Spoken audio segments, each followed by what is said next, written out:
Проходи, проходи, бабушка. А я не бабушка. А кто же ты? Девушка. Девушка. Красивая? А ты посмотри. «Тополек мой в красной косынке» должно быть одно из наиболее тяжелых произведений Чингиза Айтматова, по мнению многих поклонников его творчества. У писателя есть удивительное свойство задевать какие-то потаенные струны души так, что образы героев и события западают в самое сердце. Вспомнить те же сцены кастрации жеребца или спасения ягнят в «Прощай, Гульсары», которые не могли оставить вас равнодушными. Что уж говорить о более понятных и близких каждому читателю темах любви, потери, гордыни и чувства вины из «Тополька». Повесть была опубликована в 1961 году в журнале «Дружба народов» и обрела такую внушительную фанбазу, что за 60 лет была 4-жды экранизирована в 4 разных странах. Это если не считать еще и сериала, снятого по мотивам работы. Давайте сегодня постараемся ответить на несколько вопросов. Чья экранизация точнее передает смысл оригинальной повести Чингиза Торекуловича и какой вообще ее основной посыл? С помощью каких художественных решений и киноязыка авторы смогли обогатить идеи оригинала и нагляднее передать образы персонажей? Ну и, наконец, какой из версий – турецкой, узбекско-кыргызской или советским – удалось сделать лучшую экранизацию? С вами редакция Evidence, и мы начинаем.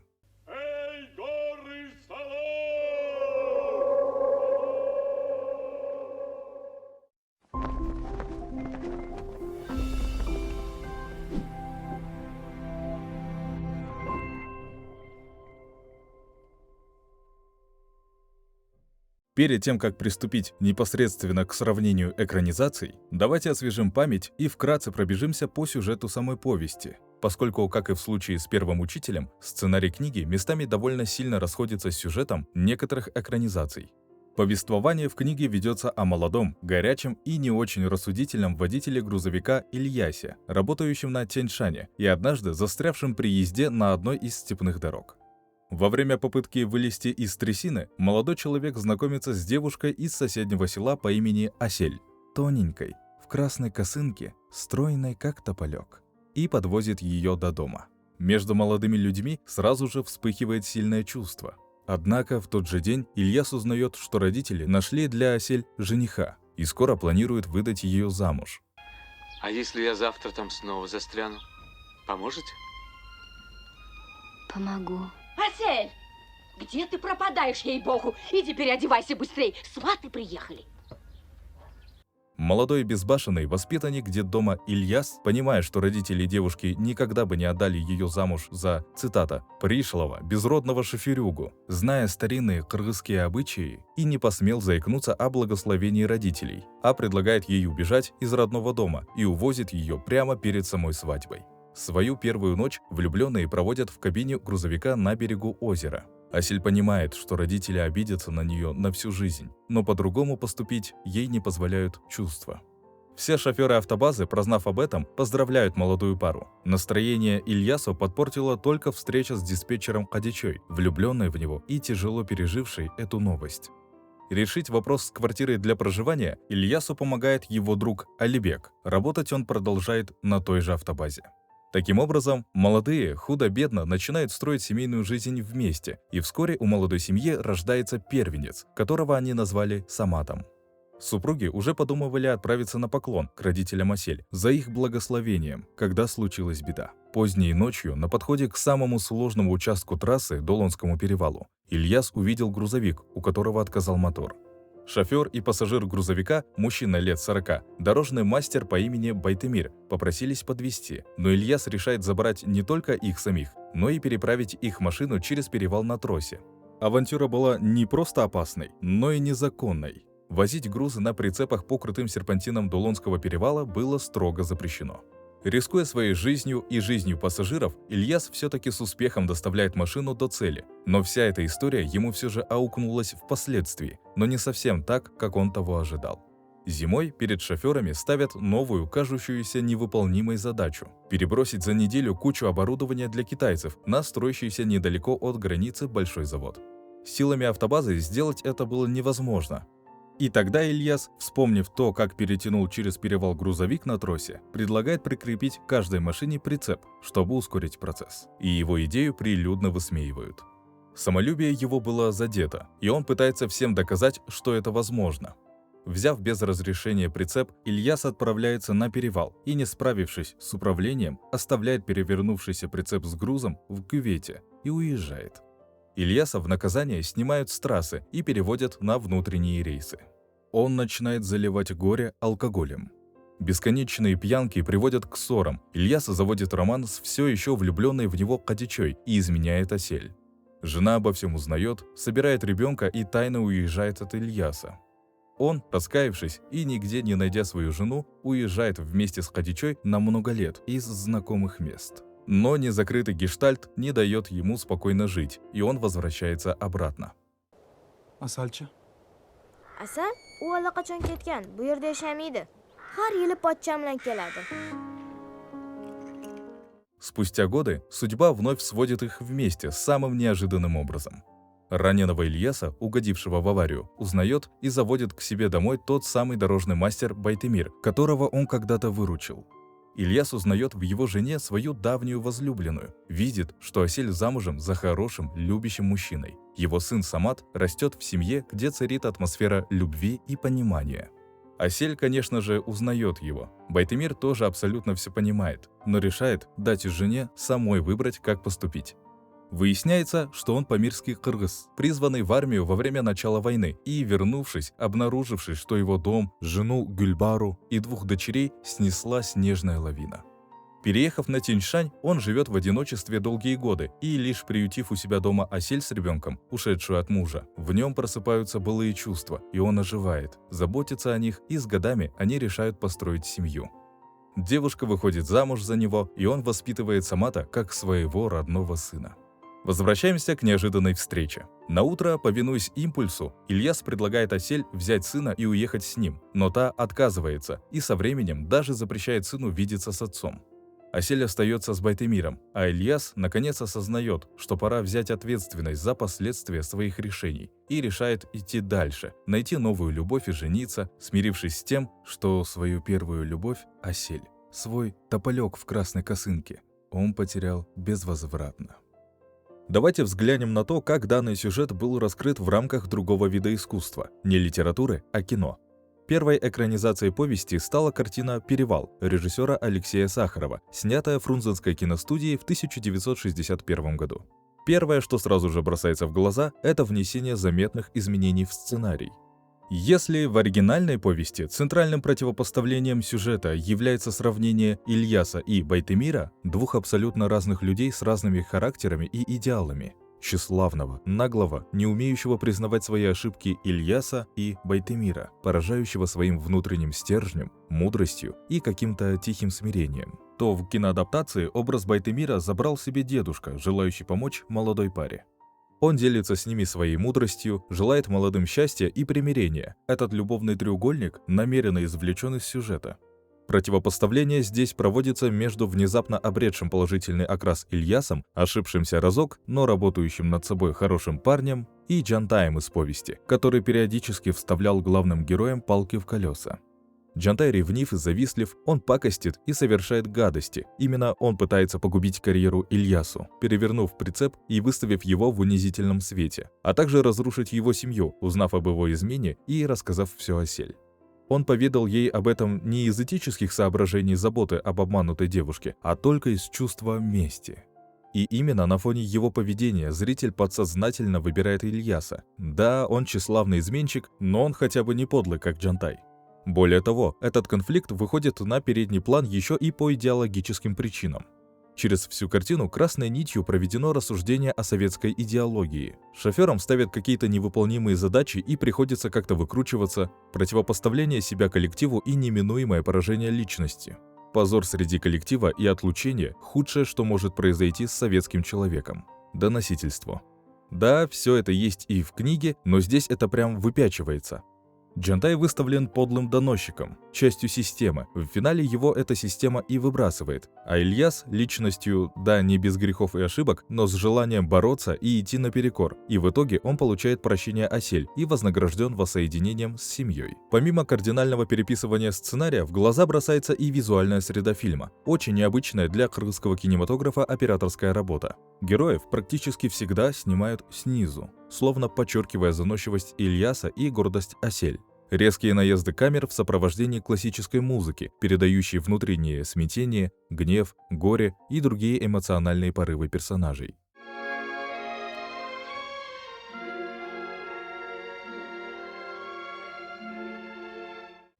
Меня он любит. Слышишь? Меня! Меня!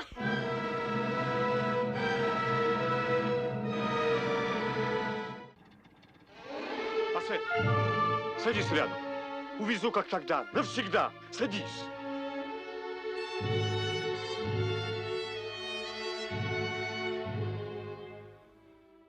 Авторы не упускают возможности показать кадры природы, описывающие внутренние состояния героев.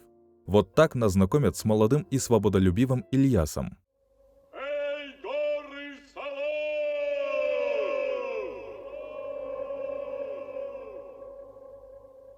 это я, Даниил! Так Хадича узнает о том, что Ильяс женился на другой.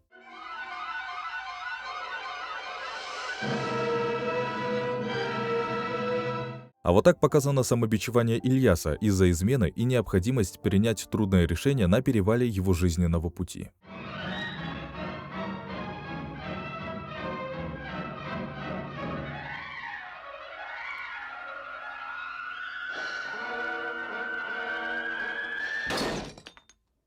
Таким образом, забегая вперед, можно уверенно заявить о том, что «Перевал» 1961 года – это самая смелая киноадаптация Тополька. Это вполне себе самостоятельное произведение, в котором меньше внимания уделяется непосредственно истории любви, а она лишь служит неким каркасом для того, чтобы порассуждать об идеологии того времени, моральном портрете и становлении советского человека. Вероятно, именно из-за отхода от оригинальной концепции и сценария повести ее поклонники так нуждались в новой киноадаптации, и спустя 11 лет в свет вышла кинолента «Я Тяньшань» Ирины Поплавской, снятая Мосфильмом и являющаяся точно воспроизведенной копией повести. Зрителям, которые любят, чтобы фильмы, снятые по книге, были ее идентичной репликой, понравится работа. Если в «Перевале» даже имена героев подверглись редакции, Ильяса переименовали в Данияра, Хадичу в Райхан, Джантая в Садыха, а хронометраж был урезан до часа с небольшим, то в «Я Тяньшань» практически каждая сцена и деталь оригинала нашла свое место в двухчасовом фильме. Весь киноязык ленты лишь служит цели еще больше погрузить зрителя в мир повести. Если «Перевал» воспринимается как советский фильм с советскими дорогами и образом мышления, то этот же пропитан атмосферой кыргызской действительности. С героями легче себя ассоциировать, нету этой местами фальшивой театрализованности. Одним из операторов картины выступил уже упоминавшийся нами в другом ролике Кадарджан Кадыралиев. Его умение чувствовать кыргызские пейзажи, подобрать настроение кадра, чтобы вызвать нужную эмоцию, помогает создать связь с персонажами и почувствовать их радость, волнение или тревогу.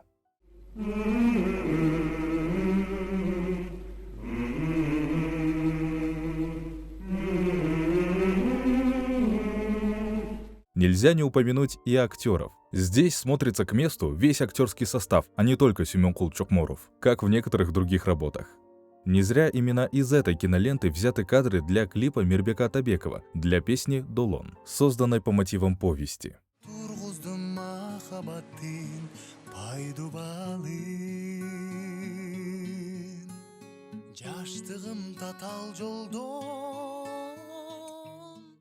Таким образом, две советские киноадаптации словно полярны друг другу. Совершенно разный стиль, визуал, атмосфера и, самое главное, транслируемые мысли.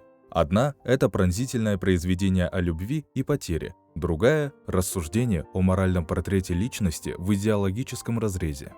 Тем более удивительным кажется то, насколько по-новому книги Айтматова могут быть интерпретированы в разных контекстах и культурах, в то же время сохранив первозданный скелет сценария.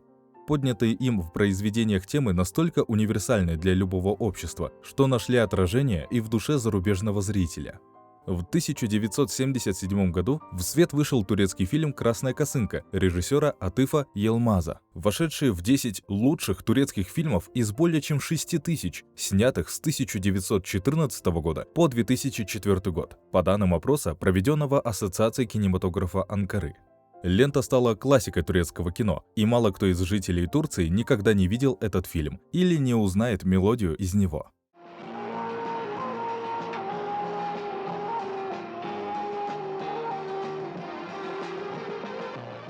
Картина похожа на предыдущую адаптацию тем, что старается не сильно отклоняться от сюжета оригинальной повести. Приведем в пример небольшую вырезку из журнала «Экран». Фильм почти во всем, вплоть до имен основных героев, следует за оригиналом, за исключением тех его мотивов, которые, поскольку действие перенесено из кыргызского аила в турецкую деревню, из одного общественного устройства в принципиально иное, просто потеряли основание. Герой турецкой версии работает шофером в частной транспортной фирме, и уже поэтому он лишен стремлений к трудовым рекордам. А в повести этот мотив был важен. Однако утешимся, при всех неизбежных потерях и изменениях картина получилась цельной и эмоциональной, а главное – айтматовской. Турецкая версия воздает дань уважения оригиналу, стараясь аккуратно адаптировать все, что возможно было адаптировать. Ильяс остался Ильясом, Асель стала Асьей, а их сын Самат – Саметом. Вполне себе турецкие имена. Претерпели значительные изменения лишь Хадича, переименованная в Дилек, и Байтемир, ставший Джемшитом. Почти каждая сцена была перенесена на экран, но особое внимание стоит, конечно же, уделить некоторым изящным решениям авторов. Во-первых, в отличие от советских экранизаций, турецкая использует много внутренних диалогов. Мы слышим мысли и переживания героев. Нету этой стены между зрителем и персонажем. Нам позволено слышать их истинные мотивы, что вызывает большую привязку. Посмотри мне в глаза, любимая. Я так соскучился по тебе. Посмотри мне в глаза. Я боюсь. Я все еще люблю его. Все-таки я его не забыла. Местами это обыгрывается очень интересно. Влюбленные завершают фразы друг друга, показывая то, насколько глубока их эмоциональная связь. Если я возьму ее за руку, пойдет ли она со мной? Возьми меня за руку, и я пойду с тобой на край света. Это особенно удачная находка, поскольку и в книге, если вы помните, повествование делится на субъективную историю из глаз Ильяса и Байтемира. Тут же это обыграно языком кино. Более того, если в повести мы не видим истории из глаз Асель, то здесь Асья восполнила эту пустоту. Благодаря этой особенности ключевые сцены дополнены и сильнее передан внутренний конфликт героев. Но здесь есть и свои подводные камни. Пытаясь передать мир глазами Асьи, возможно, был немного переписан образ героини, поскольку в книге мы так и не узнаем, сохранила ли Асель любовь к Ильясу в финале. Здесь же мы видим, что сохранила, и ее, по сути, сдерживает только моральная ответственность перед новым мужем. Ну и, конечно же, нельзя не упомянуть своеобразный почерк турецкого кино, съемка долгих взглядов и театрализованность для придания сцене некоего драматизма.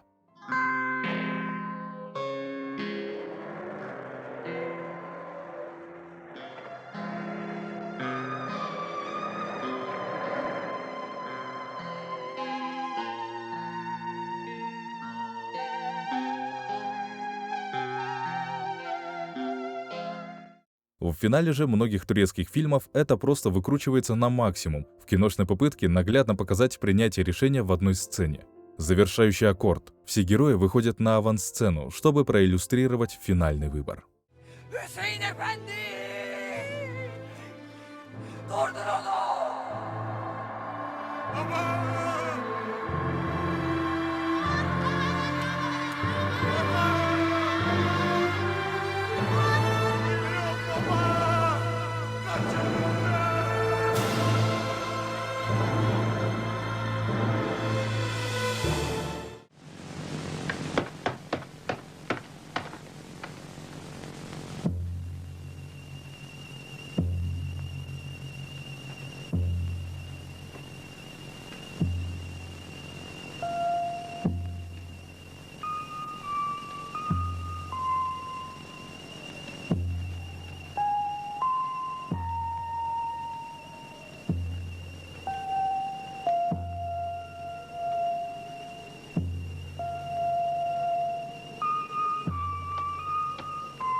Ася, ты моя.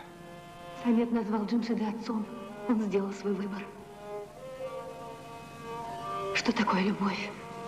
Доброта, забота, преданность.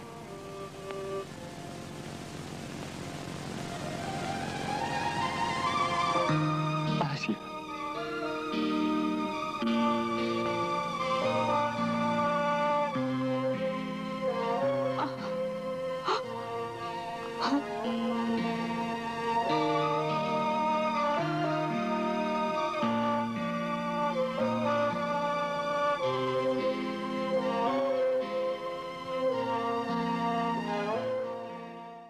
Таким образом, у турецкой версии есть весомые аргументы. Лента смотрится иначе, чем советские версии. Здесь больше мелодрамы, объяснения мотивов, и среднестатистическому иностранному зрителю картина покажется, наверное, наиболее понятной. Ну и, конечно же, нельзя не упомянуть современную узбекско-кыргызскую киноадаптацию. Картину «Дельберим» 2018 года, снятую Сарваром Каримовым. Данную экранизацию мы бы окрестили наиболее сбалансированной и вобравшей в себя опыт всех предыдущих работ. Сценарий, как и в «Я Тяньшань» 1972 года и турецкой версии 1977 года, по возможности сохраняет очертания оригинала, но, конечно, пересобран с учетом нового времени. Нельзя же ожидать от авторов, что они в 21 веке снимут кино про советских шоферов, вынужденных развозить груз, как партия прикажет, и то, что прицепы запрещены. Поэтому в фильме основной конфликт с прицепом заменен на интересный сюжетный поворот с обвинением Ильяса в краже денег, а подставляет его тот самый Джантай, противостояние с которым является центральным в перевале 1961 года. В картине современный визуал и звук, новые грузовики, мобильные телефоны, выставки искусства, вроде бы новое общество. Но именно этот антураж и заставляет задуматься о том, что тема измены, к сожалению, по-видимому, является вечной. Как в советское время эту историю переживали разные люди в разных интерпретациях, так и по сей день мало что изменилось. Фильм приятно смотреть не только из-за более качественной картинки в сравнении с ранними версиями, но и из-за того, как именно авторы пользуются современной аппаратурой, чтобы передать эмоции героев. Как и в советских адаптациях, картина пытается и в символизм. Мы видим вложенную в фильм семиотику в виде оленя, олицетворяющего моральное состояние главного героя.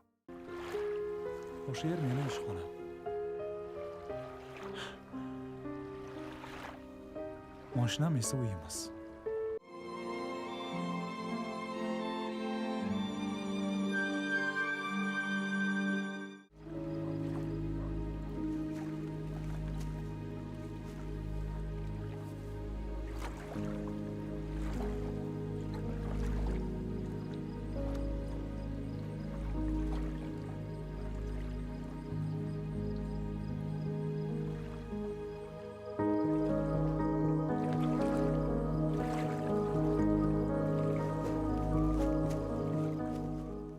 Подводя итоги, можно уверенно сказать, что у каждой из 4 адаптаций есть свои безусловные преимущества. Художественное великолепие «Перевала» наряду со своеобразной трактовкой повести. «Я Тяньшань» — это наиболее точное следование сюжету оригинала и близкое к русскому духу произведение. Турецкая «Красная косынка» наиболее полно раскрывает мотивы и передает эмоции персонажей, а узбекско-кыргызская «Дельберим» пытается умело и сбалансированно, учтя опыт предыдущих работ, рассказать эту историю в современных условиях.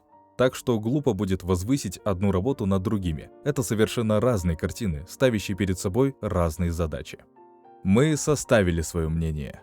Предлагаем вам составить свое. А с вами была редакция Evidence. Увидимся в следующих выпусках.